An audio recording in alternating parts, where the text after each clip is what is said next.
We are working from a dispatch from Sailor Today International Maritime Radio, and it's titled Safeguarding India's Seafarers. Yeah, and our mission today is really to unpack this massive kind of silent effort happening right now. Right, the logistical operation to protect the maritime workforce, keeping global trade moving. Exactly. Amidst all these ongoing regional crises. Because, when you picture a geopolitical flashpoint, you usually picture the military. Right. But what actually happens to the thousands of everyday commercial sailors steering cargo ships right through the middle of those active conflict zones? Well, it requires an extraction and monitoring operation on just a staggering scale. I mean, we're seeing India's Maritime Authority, the Directorate General of Shipping, coordinate with other government agencies to pull this off. Wait, so how many people are we actually talking about here?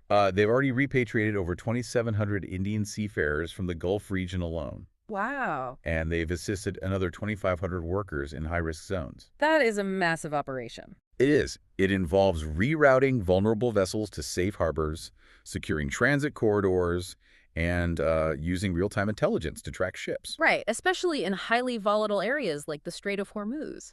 Exactly. Crews there are under constant monitoring so they can be diverted the very moment a threat emerges. So it's like an ongoing high-stakes rescue mission happening completely in the background of our daily news feeds. Yeah. But instead of military personnel dropping in, we are talking about commercial sailors just trying to do their jobs. Yeah, exactly. But, pulling sailors out of the Gulf only really solves the immediate physical threat. Right, because if regional instability bankrupts a shipping operator, like if their routes are blocked or insurance premiums skyrocket, those sailors face a secondary threat. Right, the legal threat of abandonment.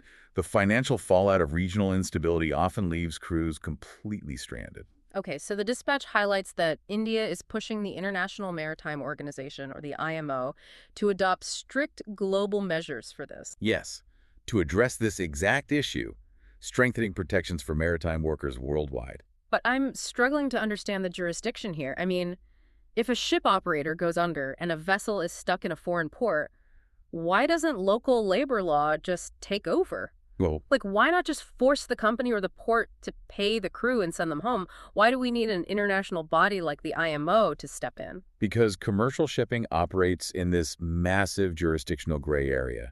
It is basically designed to minimize liability. So imagine a ship might be owned by a Greek company, registered or flagged in Panama, Okay. operated by an Indian crew, and then detained in a port in Yemen. Local labor laws don't easily apply to a Panamanian-flagged vessel. Oh, I see. So it's essentially like renting a car in New York, getting into an accident in Mexico, and trying to use insurance from Japan. That is a perfect way to put it. Hmm. The paperwork is almost designed to dodge accountability, and without an enforceable international framework, local authorities often just arrest the ship for unpaid port fees. Leaving the crew trapped on board. Right. Sometimes for months or years without pay, food, or a way home. That is a bureaucratic nightmare. So how are these new IMO measures actually trying to close those loopholes? By establishing mandatory financial security mechanisms, India's push at the IMO is really about creating a cross-border safety net.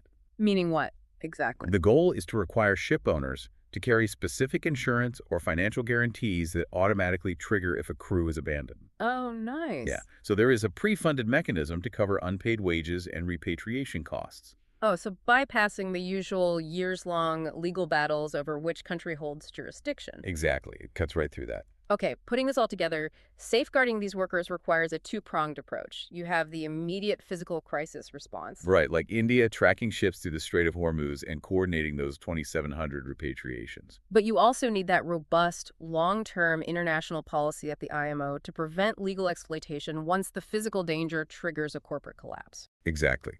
The physical rescue gets them out of the crossfire, and the legal framework ensures they don't become collateral damage in the ensuing financial fallout. Wow. Yeah, navigating modern global trade means managing both the immediate geopolitical explosions and the incredibly complex labor laws governing international waters. Well, here is something for you to think about.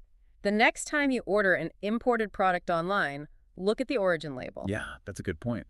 Ask yourself, what invisible geopolitical risks did the commercial crew who transported this item have to navigate?